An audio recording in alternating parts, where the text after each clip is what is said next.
Ouça agora uma mensagem na voz do pastor Jorge Lima. Que a graça e a paz do nosso Senhor e Salvador Jesus Cristo esteja com todos os meus queridos irmãos que vão, nesse dia maravilhoso, aprender mais da Palavra de Deus juntamente comigo, nessa ministração tão especial que vai trazer tanto entendimento quanto uma libertação para a vida de muitas e muitas pessoas. A mensagem de hoje chama-se Libertando a Alma da Prisão. Eu resolvi gravar essa mensagem depois de ter percebido o quanto o povo de Deus tem sofrido, o quanto o povo de Deus tem tido problemas com a sua alma, estando muitas das vezes aprisionado em situações tão desagradáveis. Nós vamos aprender com o rei Davi como ele fez para se libertar das prisões que prendiam a alma dele. Amém?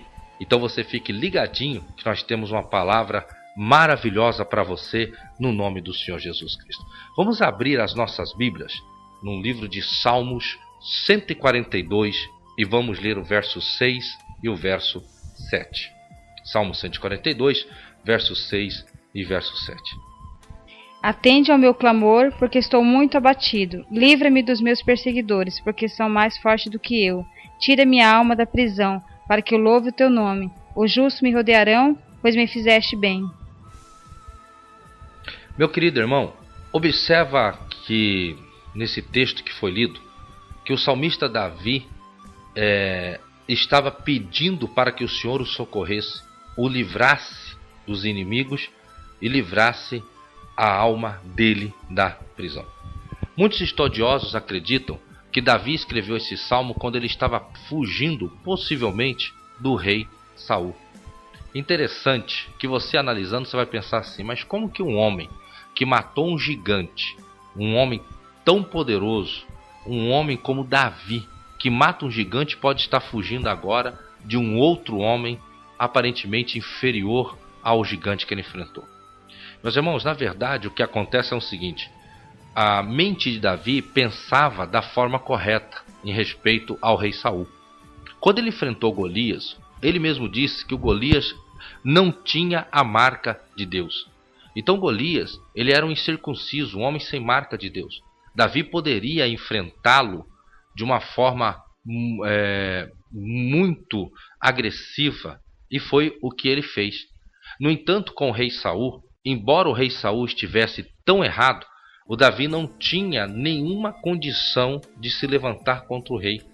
Por algumas vezes ele teve oportunidade, mas ele dizia para os seus soldados: eu não vou tocar naquele que o Senhor ungiu. Davi tinha uma tese, um pensamento que era o seguinte: só podia tocar no ungido aquele que ungiu. Então Davi não podia tocar no rei Saul. Por isso que ele estava com medo, estava escondido ali com tanto medo. O Golias, ele sabia que ele podia destruir. Já o rei Saul, ele não podia levantar a mão contra o rei. E isso trouxe para a vida de Davi muito medo. Davi ficou com muito medo. Afinal de contas, ele era um jovem. É importante lembrar que nesse período, nessa etapa da fase da vida, Davi ainda era um jovem. Nem adulto ele era. Ele era simplesmente um jovem. E lógico, estava com medo, porque o gigante ele matou. Mas Saul, ele não poderia matar, pois dizia a palavra: maldito é o homem que tocar no rei. Interessante que o Davi fica preso nessa situação tão desagradável. O Davi fica preso nesse contexto tão desagradável e ele começa a declarar que a alma dele estava presa. A versão na corrigida diz: liberta a minha alma da prisão. Na versão revista e atualizada diz: livra a minha alma do cárcere.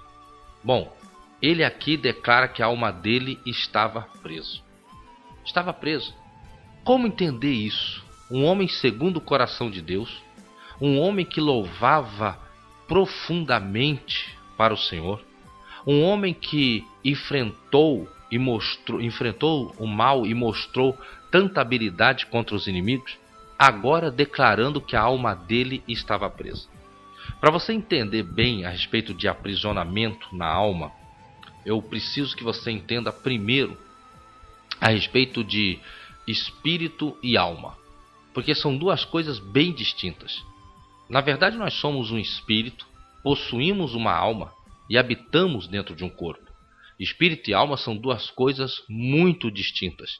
Embora algumas pessoas, alguns ensinadores queiram dizer que elas são muito similares, eles começam a se contradizer quando eles começam a perceber que dentro de nós existe verdadeiramente duas vontades, uma querendo o bem e outra querendo o mal, uma querendo ir para o que é certo e outra querendo ir para o que é errado. Isso existe por quê?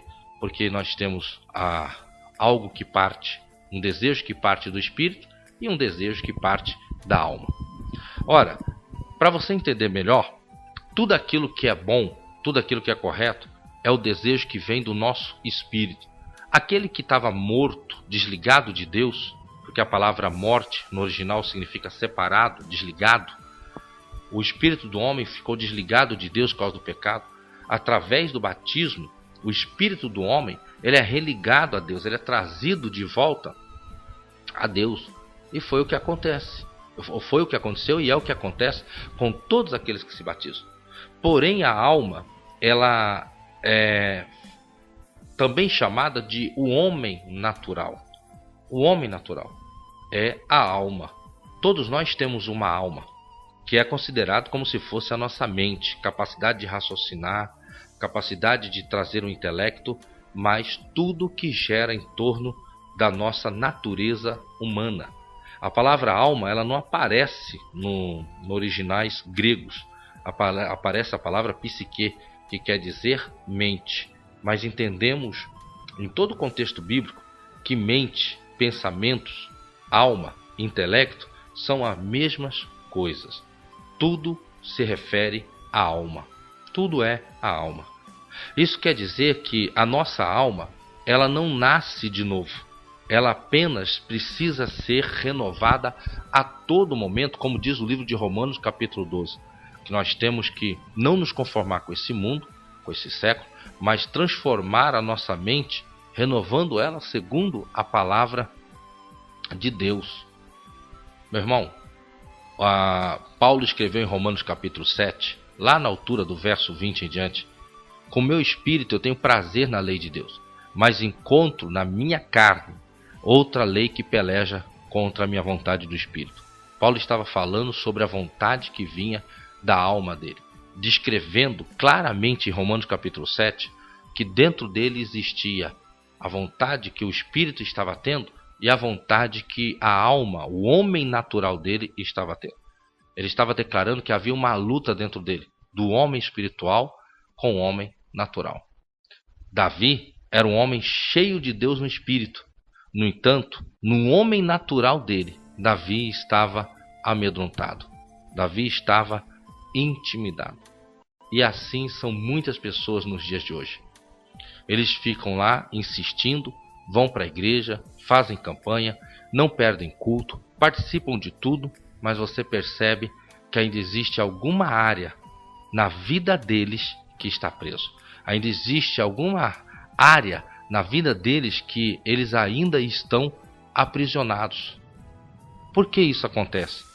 Porque o espírito deles está livre, mas a alma deles está presa. Para você entender melhor ainda, eu separei as 3 principais prisões que mais costumam prender a vida dos crentes. Não só dos cristãos, mas a vida de todas as pessoas de várias e várias pessoas. Nós vamos falar sobre a prisão do medo, vamos falar sobre a prisão do desamor e sobre a prisão da depressão. Vamos falar sobre esses 3 tipos de prisão.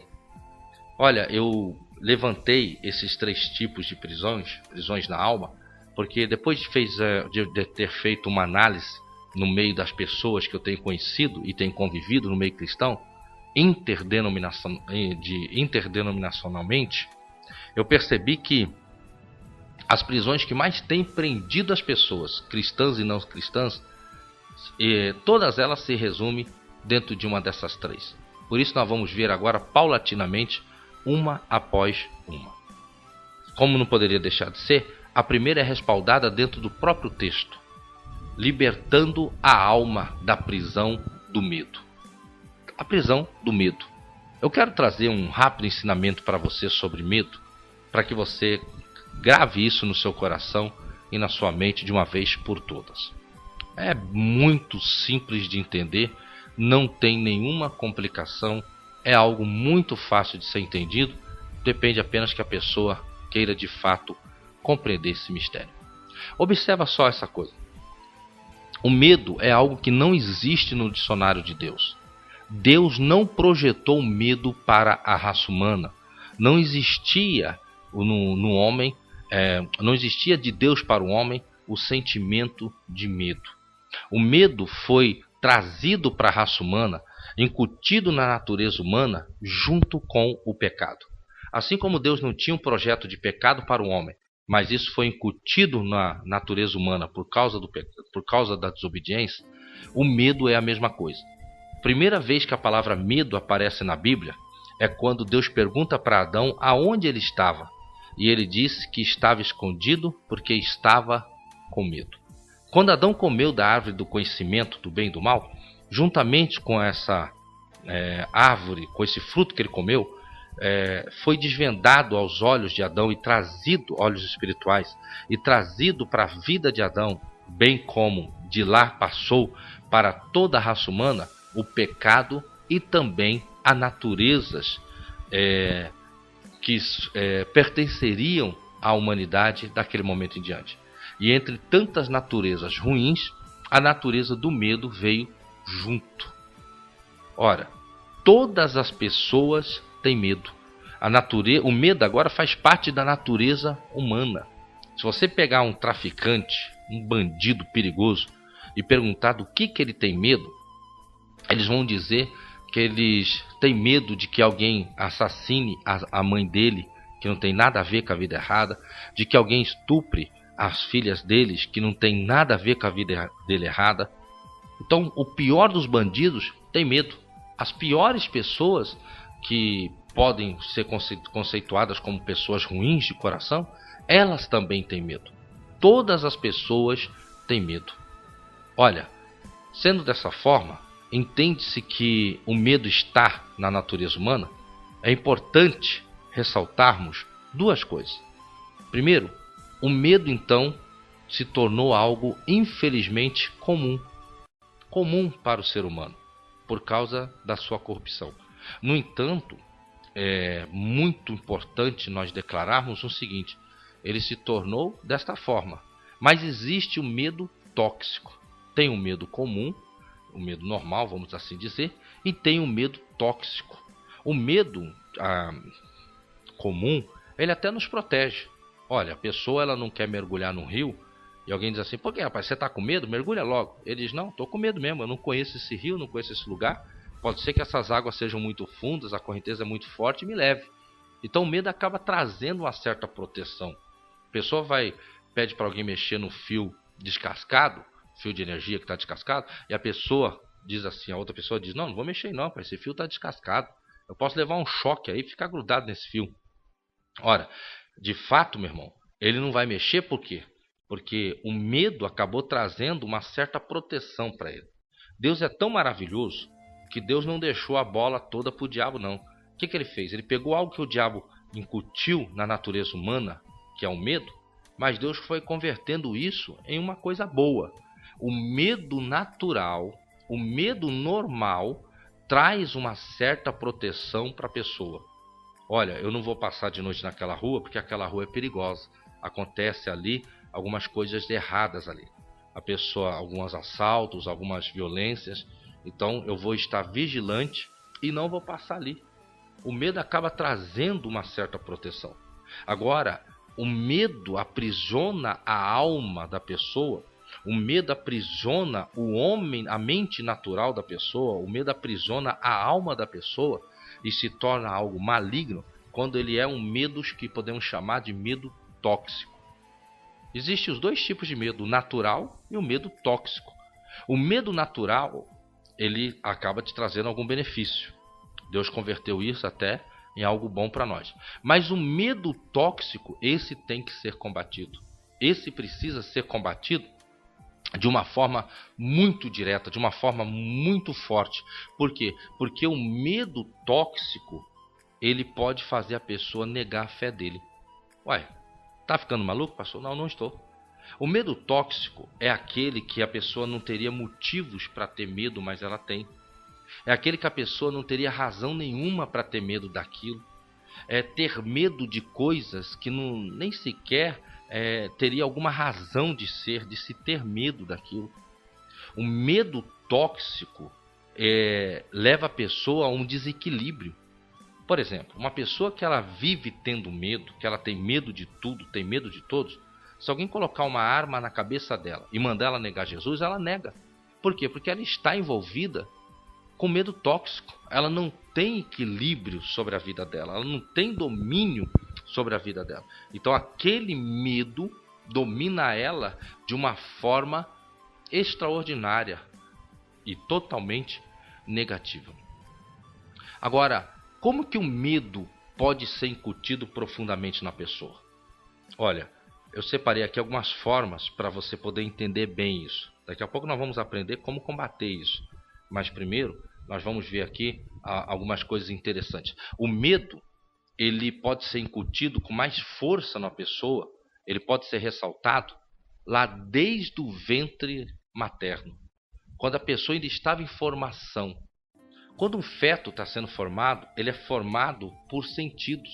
Ele sente se a mãe está alegre, ele sente se a mãe está com ódio, ele sente. O feto, ele é um receptor muito grande, ele vai sentindo o que a mãe está sentindo externamente. No seu interior, a criança, o feto, começa a sentir.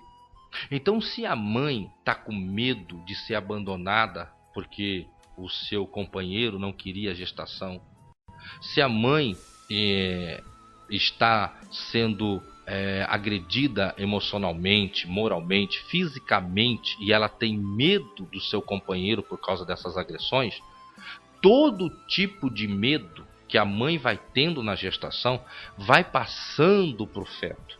Você vê que existem crianças que elas são pequenininhas, elas têm poucas semanas e qualquer coisinha ela assusta.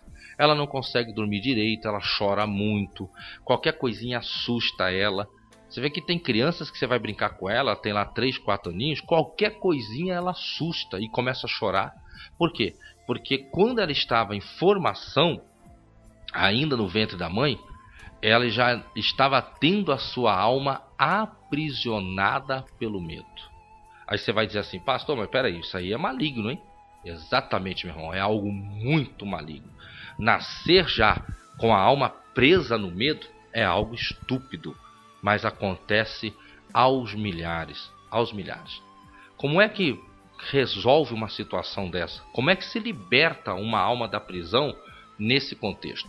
A forma de libertar uma alma da prisão que está dentro desse contexto é quando a pessoa recebe uma libertação a partir do momento que ela entende que ela nasceu assim, mas que agora não há necessidade de que ela seja temerosa.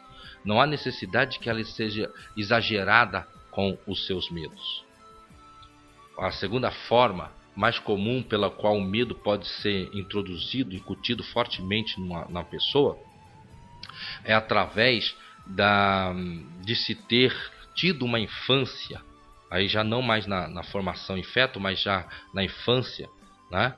Onde a criança assistia muitos programas violentos ou convivia em um lar violento. Quando uma criança, 2, 3, 4, 5 anos de idade, fica assistindo cenas violentas numa novela, fica assistindo cenas violentas de filme, videogame, vendo os companheirinhos jogando videogames violentos, vendo crianças brigando nas ruas por causa de se morar em uma região periférica, de periferia. Quando se vê dentro do próprio lar agressividade moral, física ou emocional, sendo feita dentro da própria casa, com irmãos mais velhos ou com os próprios pais em discussão, tudo isso tem uma forte tendência para formar uma criança que vai ter a infância dela completamente influenciada pelo medo. Totalmente influenciada pelo medo. Tudo isso vai sendo trabalhado na mente da pessoa pela televisão. E isso vai formando uma pessoa medrosa. Como é que ela vai combater isso? Sabe o que você tem que fazer? Você que ama os seus filhos, você que é papai, mamãe e tem seus filhos crianças, pré-adolescentes, juniores, o que você tem que fazer é observar, acompanhar de perto que tipo de programa que seus filhos têm assistido. Porque se eles têm assistido programas, se eles estão assistindo programas violentos, brincando de games violentos, ou participando, assistindo muita violência, eles vão ter uma tendência ou a se tornar violentos ou a se tornarem completamente medrosos, muito medrosos. Eu conheço uma pessoa que é da nossa igreja, que ela lutou muito para vencer o medo na vida dela. Porque tudo a mãe dela fazia com agressividade. Qualquer coisa que ela fizesse de errado, mesmo que fosse uma coisa pequena, ela era agredida fisicamente pela mãe dela de uma forma muito grosseira.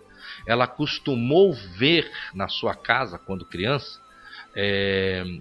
briga dos irmãos, os irmãos se embriagarem e agredirem uns aos outros, um lar de discórdia, um lar de contenda, de briga, de todo tipo de agressão. Tudo isso fez com que ela crescesse medrosa, a ponto que se ela ouvisse uma pessoa falar um pouco mais forte com outra, em tom grosseiro, ela já se tremia todo, porque ela já imaginava que ali começaria uma briga. A única forma de vencer isso é policiando, observando o que os filhos assistem e o que nós temos colocado dentro das nossas casas. A terceira forma pelo qual o medo pode ser introduzido grandemente na vida de uma pessoa, fazendo com que o medo se torne tóxico na vida de uma pessoa, é através da pessoa ter vivido alguma situação onde ela passou um grande desespero, um momento muito delicado, um assalto, uma agressão ou uma tentativa de agressão. São pessoas que, ao contrário do segundo tipo de medo que nós falamos ainda agora, segunda influência do medo, essa não se deu por uma sequência de fatores, se deu por um fator isolado que aconteceu, mas que foi o suficiente para incutir o medo na pessoa. Bom, independente do tipo de medo que foi incutido na pessoa e como foi incutido, o mais importante a sabermos é que o medo ele não pode se tornar tóxico. Se o medo se tornar um medo que vamos intitulá-lo de tóxico, o que acontece? A pessoa pode ter a sua alma presa na prisão. Ela está aí na igreja, ela quer Jesus, ela participa de tudo, mas ela continua medrosa. Ela continua tendo medo de muitas coisas. O mal do século passado foi considerado o mal do século passado foi chamado de o século da depressão. Muitas pessoas depressivas. Agora os cientistas estão dizendo que o mal desse século de 2000, vai se chamar, desse século 20, irá se chamar o síndrome do pânico. Que interessante, síndrome do pânico. Agora eu desperto a tua atenção que o século passado foi chamado século da depressão. E este está sendo intitulado pelos cientistas de o século da síndrome do pânico. Tanto a depressão, que vamos falar daqui a pouco, quanto o pânico, eles são problemas ligados à alma do ser humano. Não está ligado ao espírito, está ligado à alma, ao homem natural da pessoa, de cada ser individual. Agora veja que eu ultimamente tenho orado por muitas pessoas com síndrome do pânico. Membros, mulheres que são membros, homens, jovens, pastores, mulheres de pastores, pessoas que estão tendo desequilíbrio na sua alma por causa do medo tóxico que está virando pânico. Pânico. Como isso é possível? O diabo formou no Brasil uma cultura impressionante dentro dessa área de pânico. Impressionante. Você vê que as novelas são carregadas de violência, os filmes são violentos, os programas, alguns programas aparecem cenas de violência. O jornalismo, se você espremer a televisão, sai sangue no jornalismo. Tudo é violência, tudo é guerra, tudo é cenas de estupro, tudo é pedofilia. Tudo que se passa no jornal é em algum âmbito de violência. Tudo isso vai sendo colocado na alma, na mente da pessoa, como se a mente da pessoa fosse, como se ela fosse um grande captador de coisas ruins e negativas. Aquilo vai enchendo a mente da pessoa, de uma forma tão ruim, tão negativa, que a pessoa começa a viver assustada. A pessoa começa a viver medo. Ela começa a achar que aonde ela for, ela vai ser assaltada, ela vai ser agredida, ela vai ser estuprada. E isso vai formando na pessoa um medo tóxico e vai formando na pessoa também a síndrome do pânico, que a ciência está dando um jeitinho de dizer que se resolve com medicamento, se resolve com isso e com aquilo outro. Mas na verdade foi incutido na raça humana por causa daquilo que tem entrado dentro da mente do homem. Para terminar esse tópico, como nós vamos vencer o medo tóxico em forma geral? Em contexto geral, como poderemos vencer o medo? Meu irmão, a forma de vencermos o medo em contexto geral é único. O medo só pode ser vencido se for enfrentado. Se você não enfrentar o medo, você não tem nenhuma condição de vencer o medo. Visto que o medo está na natureza humana, seja ele tóxico ou não tóxico, seja ele um que aprisiona a alma ou que não aprisiona a alma, todo tipo de medo está ligado ao homem e ele só pode ser vencido se for enfrentado. Você precisa enfrentar a sua situação de medo. Tem um pastor amigo meu muito querido que ele tinha medo de cemitério. Aí ele fez algo muito maluco, mas valeu a pena, serviu. Ele fez uma campanha de vários dias orando à meia-noite dentro do cemitério. Acredite, ele ia dentro do cemitério e orava à meia-noite para poder tirar esse medo. Ele enfrentou o medo. Comece fazendo coisas simples, do tipo, você tem medo de sair do seu quarto e ter que cruzar alguns metros de corredor até chegar ao banheiro. Faça isso sem acender a luz. Vá enfrentando o medo. É a única chance que você tem de libertar a sua alma. Também ordene que os espíritos de medo desapareçam da sua vida. Que em nome de Jesus eles soltem a sua mente. Por que eles soltem a sua mente? Meu irmão, visto que o medo tóxico pode comprometer a nossa salvação, os espíritos imundos fazem de tudo para se apoderar de uma mente, incutindo e aprisionando ela com muito e muito medo. Então, quando você perceber que você está com medo tóxico, você enfrente o medo, a situação de medo que você está enfrentando, vivendo, e ordene, dizendo: todo espírito que está colocando o exagero do medo na minha mente, eu te repreendo e ordeno, sai da minha mente, em nome de Jesus Cristo. É algo que você precisa fazer de uma forma muito séria, no nome do Senhor Jesus. Mas funciona. Pode ter certeza que funciona.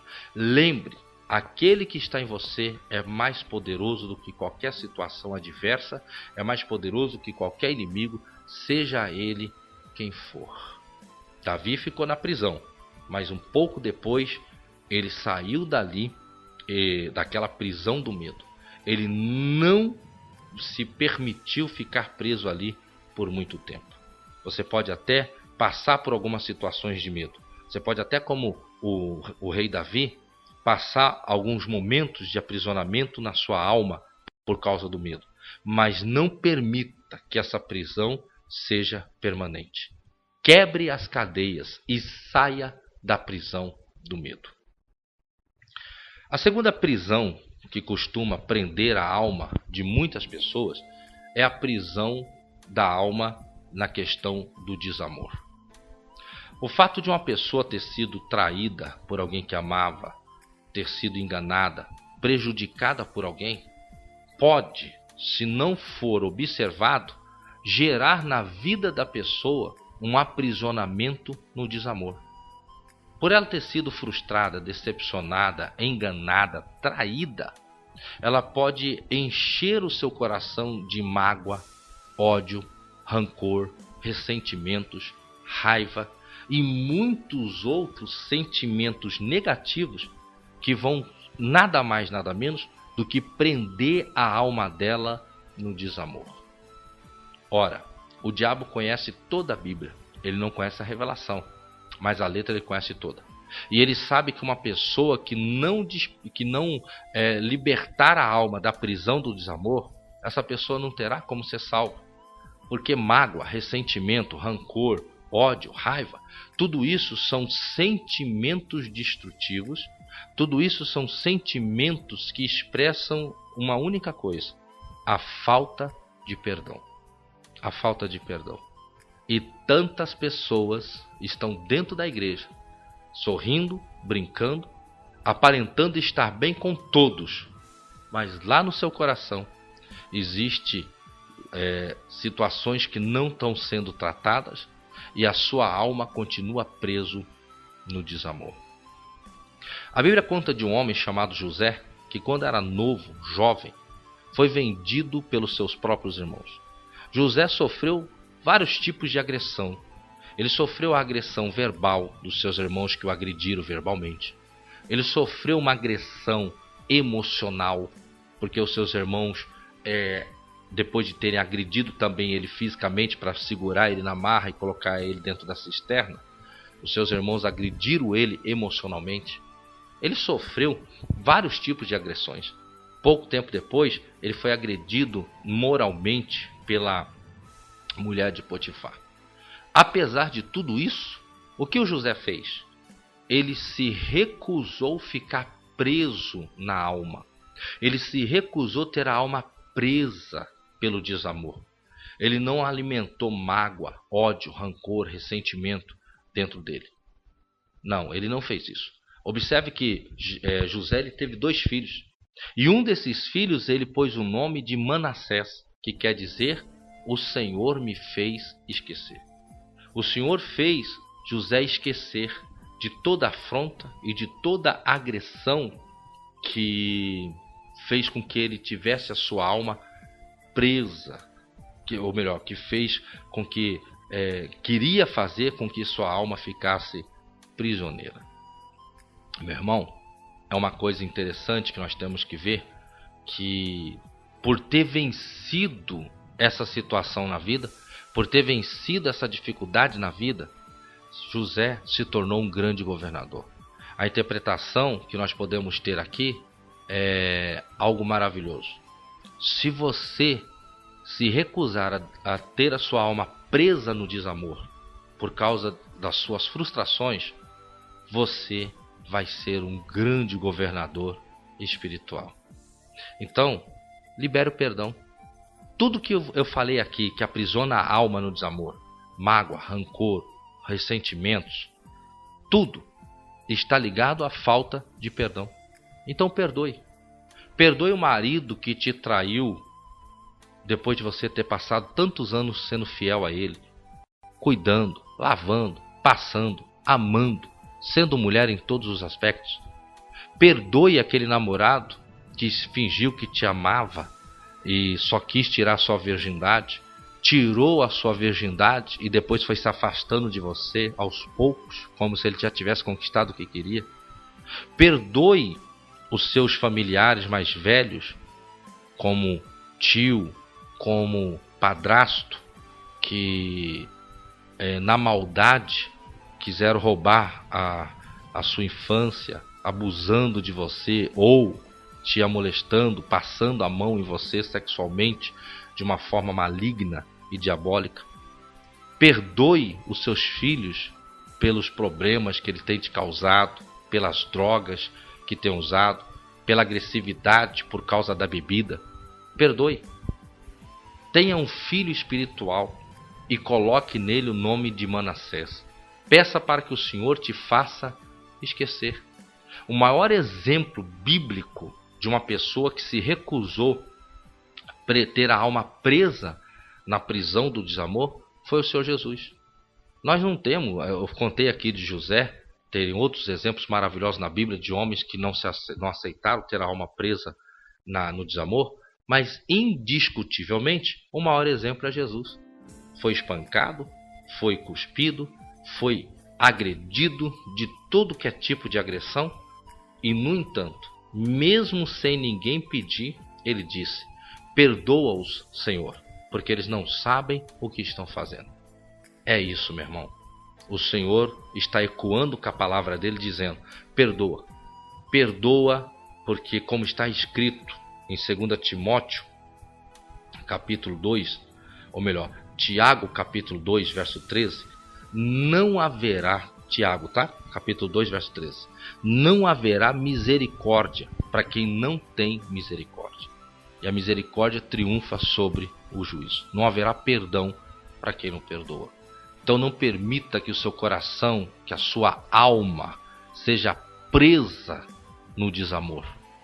Não importa o que você viveu, libere o perdão. Pastor, como que eu posso fazer isso? Ligando para a pessoa, porque quem me prejudicou já me pediu perdão, mas na época eu não perdoei, mas agora que esse seu ensino eu preciso perdoar, eu sinto meu coração arder, meus olhos estão cheios de lágrimas, eu preciso ligar para a pessoa. Se você quiser fazer isso, faça. Mas uma coisa é fundamental. Independente se você vai perdoar essa pessoa abertamente, verbalmente, olho a olho, ou por telefone, ou por algum outro veículo de comunicação, o mais importante é que você torne essa sua libertação da alma, que você torne ela através da oração, que você realize ela através, materialize essa libertação através da sua oração. Sabe como? Se você sabe o nome da pessoa que te prejudicou, se souber o nome inteiro, tudo bem. Se não souber, o primeiro nome. Lance a sua voz no mundo espiritual. Senhor, nesse momento, diante da tua doce presença, eu lanço a minha voz no mundo espiritual, eu perdoo essa pessoa que me fez esse mal, eu perdoo essa pessoa em nome de Jesus, eu perdoo meu pai, eu perdoo meus filhos, eu perdoo minha esposa, eu perdoo meu ex-esposo, eu perdoo meu ex-namorado, eu libero, eu perdoo aqueles bandidos, eu perdoo aqueles estupradores, eu perdoo aqueles assassinos das pessoas que eu amava.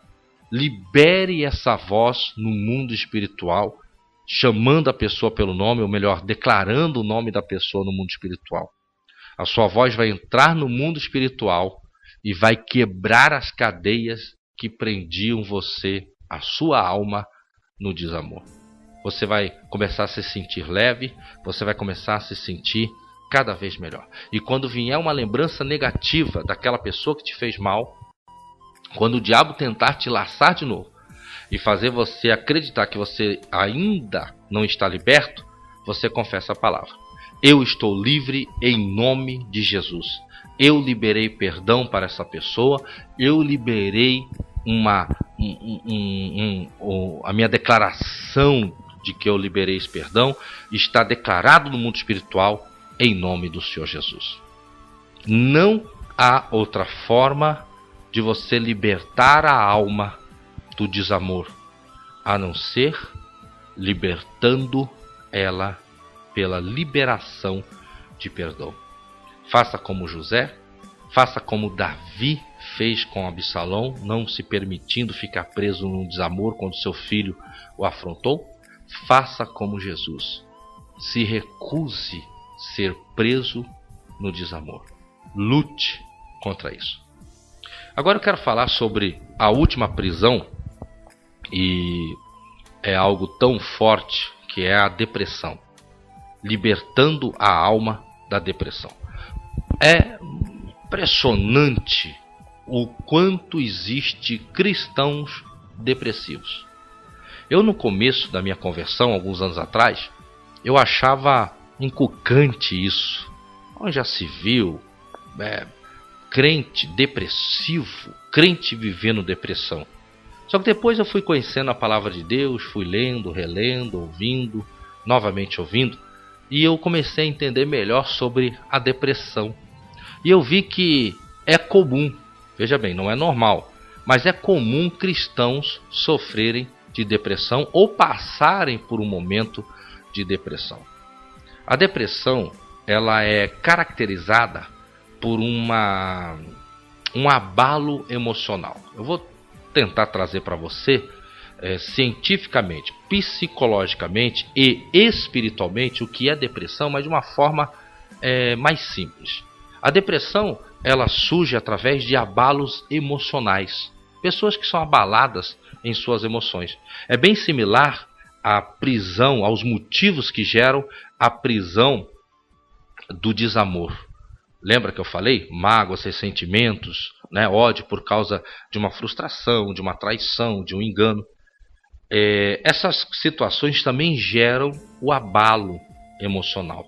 A diferença de um tipo de prisão, da prisão do desamor para a prisão da depressão, é que a prisão do desamor não deixa a pessoa depressiva. A pessoa está no desamor, mas ela continua com a cabeça erguida, erradamente, porque não perdoa, mas continua. Já a pessoa que sofreu abalos emocionais por causa de alguma daquelas circunstâncias que nós vimos no tópico anterior, a pessoa que está com a prisão da depressão, ela fica desencorajada. A pessoa que tem abalos emocionais não tratados, ela pode ficar prisioneira do desencorajamento, da desesperança e o último estágio da depressão, que é o desespero. A depressão, ela se define em 3 estágios. O primeiro é o desencorajamento, o segundo é a desesperança e o terceiro é o desespero. Vamos ver cada um desses paulatinamente. O primeiro é o desencorajamento. Às vezes a pessoa ela confiou muito em uma determinada pessoa, em um cônjuge, em um familiar, em um amigo, em um irmão de igreja, e foi frustrado, enganado, decepcionado, magoado. Mas aquela situação, o pior de tudo é que trouxe um desconforto muito profundo e abalou as emoções daquela pessoa. E aquela pessoa ficou desencorajada, desacreditada, desestimulada. Porque as emoções, que é uma faculdade da alma, as emoções estão na alma, elas são motivadores da nossa vida. Por exemplo, quando você está emocionado, alegre com alguma pessoa que está te trazendo alegrias, você fica emocionado de estar com aquela pessoa, emocionado com coisas boas que aquela pessoa te traz e te faz. Então isso gera em você isso desperta em você um ânimo. A emoção produz algo bom, algo que te faz bem. Quando o Brasil vai jogar na Copa do Mundo, muitas pessoas ali que gostam de um bom futebol, eles ficam emocionados, sabe? O Brasil ganha, eles se emocionam, eles gritam, eles saem lá fora, começam a jogar bola. Aquela emoção boa do Brasil ganhar faz com que a pessoa seja animada a ir lá, a brincar de bola, a ver os vizinhos, a reunir os amigos, tudo porque a sua emoção naquele momento foi ativada e produziu algo bom. De igual forma, mas para o lado negativo, é quando as emoções sofrem abalos negativos. Da mesma forma que algo bom mexe nas emoções e deixa a pessoa animada, algo ruim pode mexer nas emoções e deixar as pessoas desanimadas. Aí elas ficam desencorajadas, elas perdem a vontade, elas perdem o interesse. Aí elas começam a querer se isolar, elas começam a querer se afastar das demais pessoas e assim tomando muitas e outras atitudes que vão desencorajando elas cada vez mais a viverem. Interessante que o desencorajamento, como nós estamos aqui propriamente falando, também vem camuflado de estresse por causa do muito trabalho de esforço físico ou esforço mental. É isso mesmo, o muito trabalhar fisicamente ou mentalmente vai gerar comprovadamente na pessoa o que se chama de estresse. E o que faz o estresse? Desencoraja a pessoa, desestimula a pessoa, deixa a pessoa desinteressada. Basta você ver que uma pessoa estressada fisicamente ou mentalmente, ela já não produz mais como produzia antes no serviço. Ela se irrita com facilidade, ela já começa a dificultar o convívio dela com as outras pessoas que antes era tão gostoso, mas agora o convívio está difícil. Por quê? Porque agora ela está irritada, ela está estressada, ela já não aguenta mais trabalhar, já não aguenta mais esforçar a mente. O que tem que ser feito? É simples. O que a pessoa precisa fazer, assim, simples teoricamente, mas na prática a pessoa tem que se esforçar para acontecer. Ela precisa tirar uma folga, tirar umas férias, arejar a cabeça para que ela não fique depressiva. Veja que o desgaste físico fez com que Elias pedisse a morte depois de ter enfrentado os profetas de Baal. Elias esteve no primeiro estágio de depressão, o estágio do desencorajamento. Meu irmão, talvez você nunca tenha pensado, mas eu vou te ajudar a pensar nisso. Lá no livro de Reis, no livro de 1 Reis, quando Elias enfrenta os profetas de Baal, olha só como que foi o dia de Elias. Primeiro, ele sobe no monte e enfrenta os profetas de Baal. O problema não eram os profetas de Baal. Era que ele estava enfrentando naquele momento dezenas e dezenas de milhares e milhares de demônios que estavam na vida daqueles falsos profetas. Porque todos eles eram endemoniados. E todos eles tinham castas e castas de legiões de demônios de adivinhação, de imoralidade, de todo tipo de mal.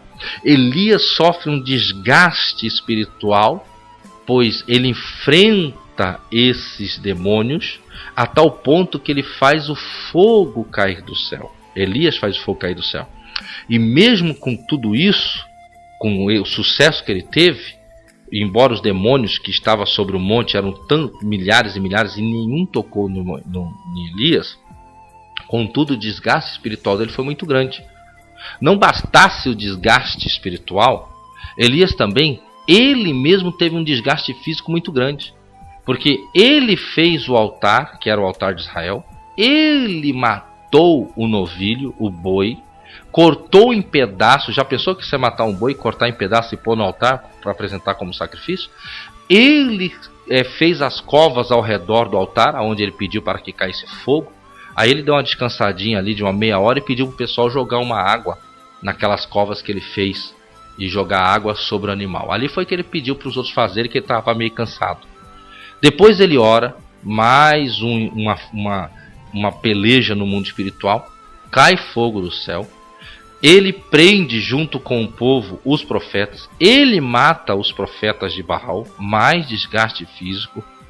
Depois disso ele pega o cavalo e anda 7 quilômetros até o outro lugar que ele foi, quando poucos momentos depois chega um mensageiro e dá a notícia para ele: olha, Jezabel diz que vai matar você, vai acabar com você.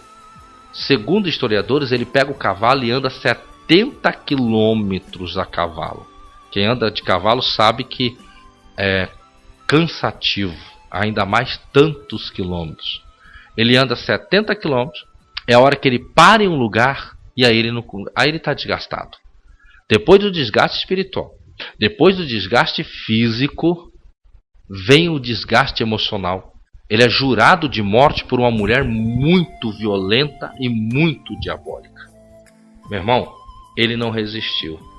Ele entrou nesse primeiro estágio de depressão. Ele ficou desencorajado.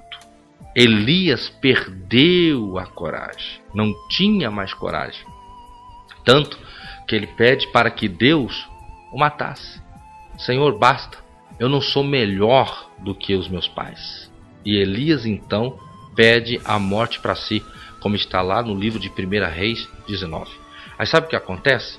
Vem um anjo e pede para que ele coma e beba. Trouxe um pão e trouxe água. O Elias comeu, bebeu e dormiu. E o anjo disse, descansa. E o Elias foi e dormiu. O anjo acordou ele, falou, come, bebe e descansa. Ele comeu, bebeu e descansou. Ora, Elias fez tudo isso, meu irmão. Elias, ele fez tudo isso e descansou. A Bíblia não fala abertamente quanto tempo foi esse descanso de Elias. Depois ele andou e foi até uma caverna aonde Deus se encontrou com ele. Mas o que nós entendemos aqui é que o Elias entrou no estágio de depressão por causa do estresse físico, mental e espiritual que ele estava vivendo. Para você não entrar nesse estresse físico como Elias, como Moisés também entrou, a ponto que Moisés diz, basta, esse povo é demais para mim, eu não aguento levá-lo, mata-me agora, Senhor. Para você não entrar no estresse físico, mental, como entrou Elias e Moisés, você procure tirar férias, procure descansar. Sempre que você vê que está sobrecarregado, procure dar uma descansada, pois o mesmo anjo que fala, ou melhor, pois da mesma forma que o anjo disse para Elias, come, bebe e descansa, essa mesma unção está dizendo para você hoje, come, bebe, descansa, mas não permita-se ser vencido pela depressão. Então o primeiro estágio da depressão é o desencorajamento. O segundo estágio é a desesperança. A desesperança é quando a pessoa ela fica tão desencorajada, tão cansada, tão frustrada pelas decepções, tão entristecida pelos enganos que sofreu, pelas traições que sofreu, que a pessoa começa a perder a esperança. Ela começa a perder a esperança de ter a solução, ela começa a perder a esperança de ver as coisas mudarem, ela perde a esperança de acreditar nas pessoas, ela perde a esperança de que vai descansar e de que vai conseguir repor as energias. E isso vai fazendo com que a pessoa se isole cada vez mais. Ela vai se isolando, vai desanimando, vai desestimulando e vai se desesperançando. Ela pode até mesmo pedir a morte para si.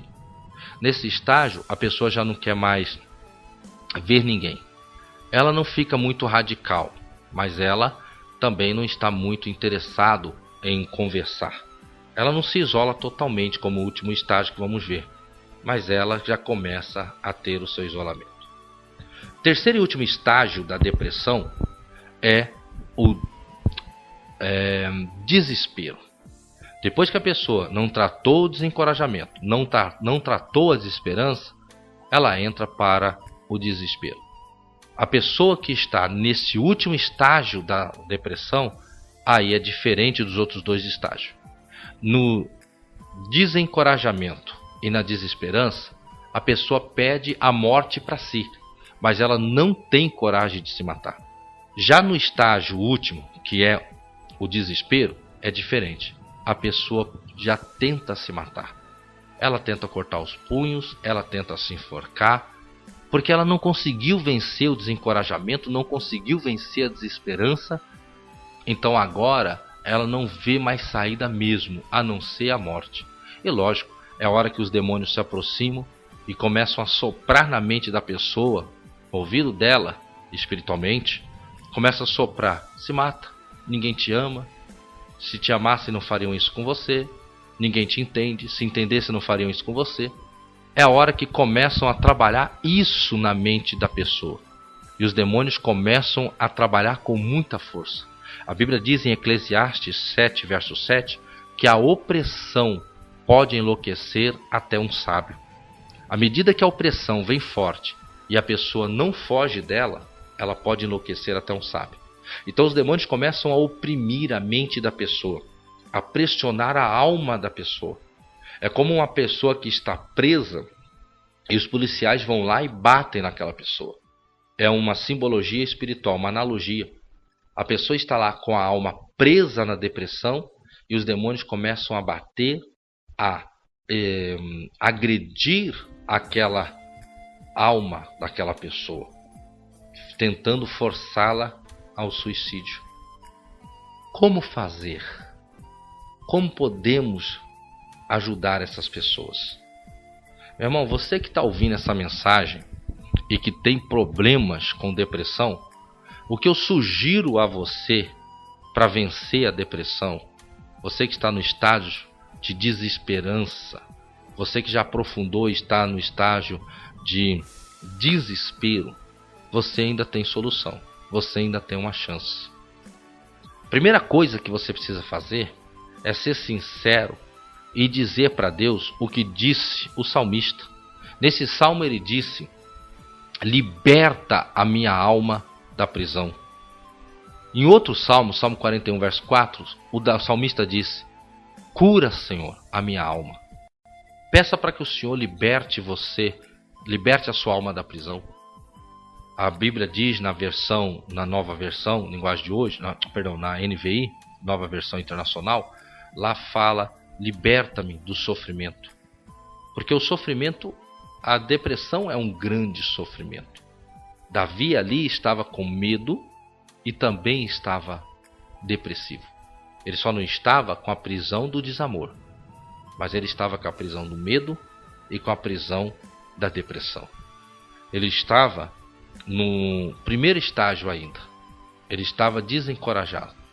Não desesperançado, mas desencorajado. Agora ele se recusou a ficar naquela situação. Ele pedia a libertação. Ele pedia a cura. A Bíblia diz em Salmos 19, verso 7, a tua palavra, Senhor, restaura a alma. Peça para que o Senhor te cure, peça para que o Senhor te liberte, peça para que o Senhor restaure a sua alma. Ele vai libertar a sua alma da prisão, ele vai libertar do sofrimento da depressão, ele vai curar a sua alma, ele vai restaurar a sua alma. Segunda coisa que você tem que fazer, paralela à oração, encha a tua mente com a palavra de Deus. Encha a tua mente com a palavra de Deus. Renove a tua mente, como diz Romanos 12, verso 1 ao verso 3. Renova a sua mente pela palavra de Deus. Lembra que eu falei no comecinho da mensagem que o homem natural é a alma e a alma é a mente? Quando a Bíblia diz renove a sua mente pela palavra de Deus, significa renove a sua alma. Troque os pensamentos de desespero, de desencorajamento, de desesperança. Troque esses pensamentos depressivos pelos pensamentos da palavra de Deus. Leia Lamentações, lembre-se de Lamentações 3:21. Quero trazer à memória aquilo que pode me dar esperança. Israel estava preso na Babilônia, sofrendo na Babilônia. Muitos estavam entrando na desesperança e no desespero da depressão, quando outros diziam: eu quero trazer à memória o que me dá esperança. Veja, para você não entrar na desesperança, comece a trazer à sua memória aquilo que te dá esperança. A palavra de Deus tem esperança para você. A palavra de Deus te tira da depressão. A palavra de Deus te tira de toda e qualquer armadilha que o diabo quer prendê-lo na depressão, na desesperança e no desespero. Quebra essas cadeias. Mude o pensamento. Deus vai te abençoar poderosamente no nome santo do Senhor e Salvador Jesus Cristo. Agora eu quero orar por você, para você sair de uma vez por todas dessa cadeia.